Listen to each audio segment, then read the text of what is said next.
Hi, this is Toby, and today we'll be looking at Gasteria. Gasteria is a genus of South African succulents and is a great beginner plant for those who want to get into succulents. The genus Gasteria is closely related to the aloe. As you can see, they have very similar shaped bodies and their flowers are also very similar. There are also hybrids between Gasterias and aloes, usually called Gaster aloes, which can be seen by this cultivar, 6.Gaster aloe Hogwarts, which shows the characteristics of the flowers between aloes and Gasterias. Gasteria leaves are unique as when they are young they're usually distachous, which means they come out left and right like that, side by side next to each other, but as they age they tend to spiral more. Same with the different hybrids between the aloes and other Gasteria cultivars. When they're young they will come out with a nice shape like that, but as they age the rosettes tend to spiral more. There are different ways of propagating Gasteria. You can either use leaf cuttings, dividing offsets, or you can sow them from seed. The most common way is dividing offsets, which is where you take apart a little part of the plant or a plantlet that's grown from the base with the roots intact, and that becomes a whole new plant.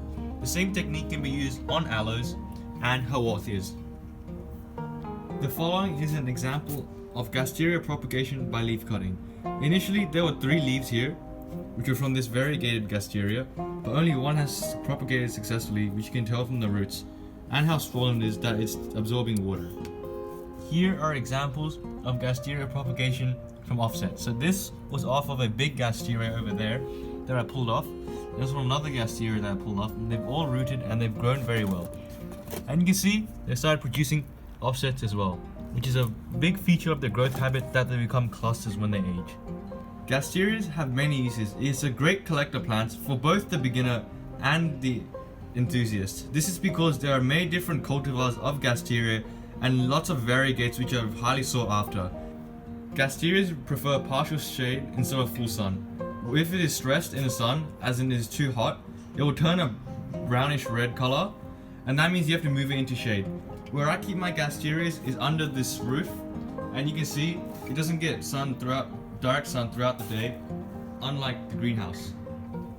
Gasterias usually develop their flower stalks throughout late winter and early spring. Some cultivars, like you can see this, has already started flowering, but it is a cross between an aloe and a Gasteria. This is Gasteria carinata. You can see there are 2 flower spikes, and this is developing since late winter. And it will probably flower mid-spring, depending on the rate that the flower spikes is developing. I recommend watering your Gasterias once a week, or a bit more if the temperatures are really hot. They're not that rot prone then as compared to some cacti, which is why I recommend them as a great beginner's plant. During winter, you can water Gasteria around once a month. If temperatures drop too low, i.e. below 5 degrees, or if you get frost, bring your Gasteria inside or give it some protection. If not, you will get the tips of your leaves turning a different color because of cold damage, which can be seen on this 6.Gaster aloe. As I said before, Gasterias are a great plant for beginners and enthusiasts.